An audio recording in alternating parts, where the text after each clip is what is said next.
لست للفردوس أعلى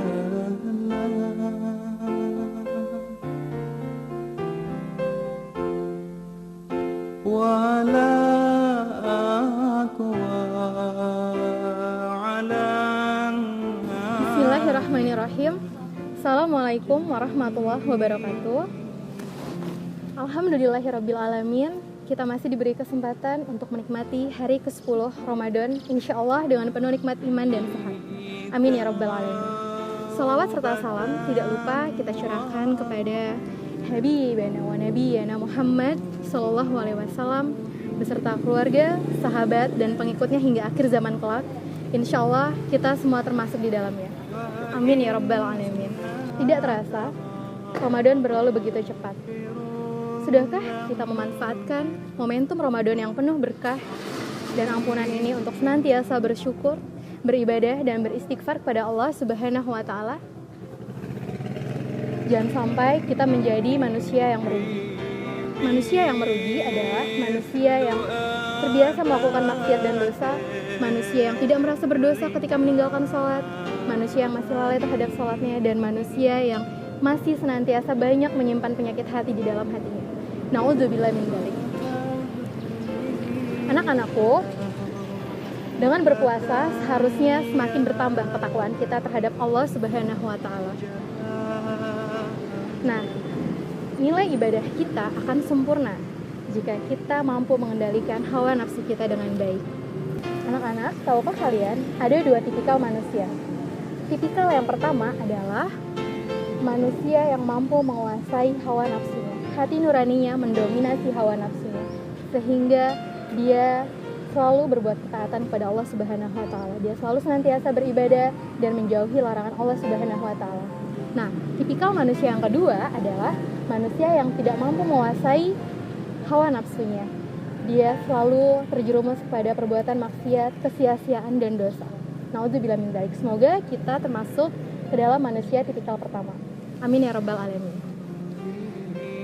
Berkaitan dengan yang tadi Miss sampaikan, hari ini Miss akan memberikan kajian tentang 3 obat penyakit hati menurut Ibnu Qayyim. Nah, sebelum Miss sampaikan 3 obat penyakit hati, kalian harus tahu dulu apa itu penyakit hati. Penyakit hati adalah hal-hal buruk yang mengintai hati kita sehingga kita selalu terjerumus ke dalam dosa dan maksiat. Penyakit hati ada banyak jenisnya, di antaranya rasa sombong, iri dengki, susah ketika melihat orang senang, senang ketika melihat orang sedih. Kemudian munafikun ketika kita berbicara berdusta, ketika berjanji mengingkari, ketika kita dipercaya berkhianat. Kemudian ada rasa takabur, mudah marah, pendendam, dan pelit. Pelit mengeluarkan sedekah, padahal harta yang kita punya hanya titipan dari Allah Subhanahu wa Ta'ala dan di dalamnya ada hak orang lain. Nah, menurut Ibnu Qayyim ada 3 yang bisa dijadikan obat hati. Yang pertama adalah jaga kekuatan hati. Menjaga kekuatan hati dengan cara senang melakukan ketaatan dan senantiasa beribadah kepada Allah Subhanahu wa Ta'ala serta menjauhi larangan. Nah, mulai hari ini kita harus senantiasa memperbaiki sholat kita, tidak lalai lagi dalam sholat, tidak lagi menyimpan prasangka, kemudian tidak pelit dalam berbagi, senantiasa rutin membaca Al-Quran, serta senantiasa menjalankan ibadah dengan penuh rasa syukur dan dengan penuh kenikmatan. Sesuai sabda Rasulullah Sallallahu Alaihi Wasallam, "Zaqa ta'mal imana, radiya billahi rabbah, wa bil islami dina, wa bi Muhammadin nabiyyan wa rasul." Senantiasa seorang hamba akan merasakan nikmatnya iman ketika dia ridho Allah sebagai Rabbnya, Islam sebagai agamanya, dan Nabi Muhammad SAW sebagai Rasulnya.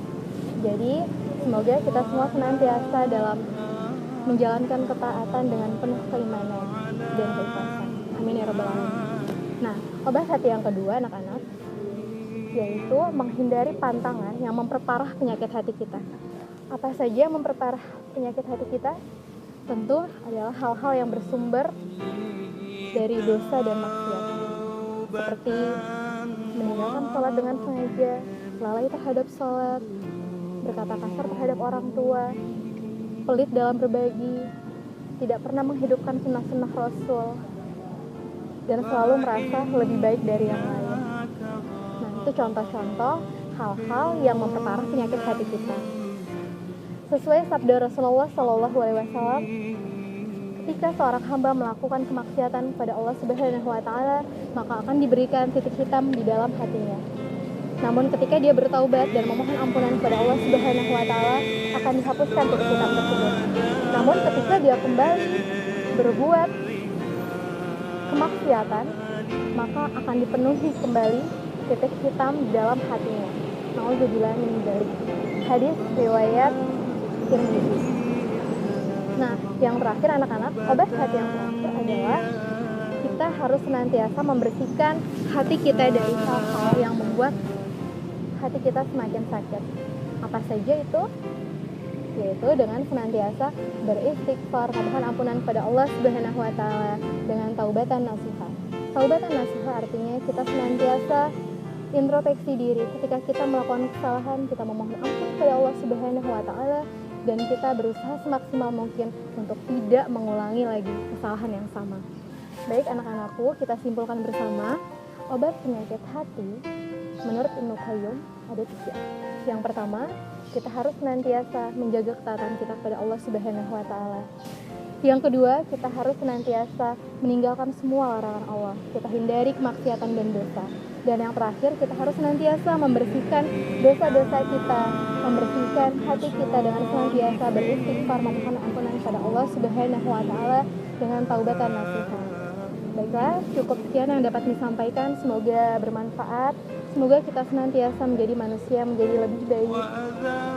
Semoga Allah mudahkan pemahaman kalian untuk materi hari ini. Terima kasih atas perhatiannya. Kurang lebihnya mohon maaf. Wassalamualaikum warahmatullahi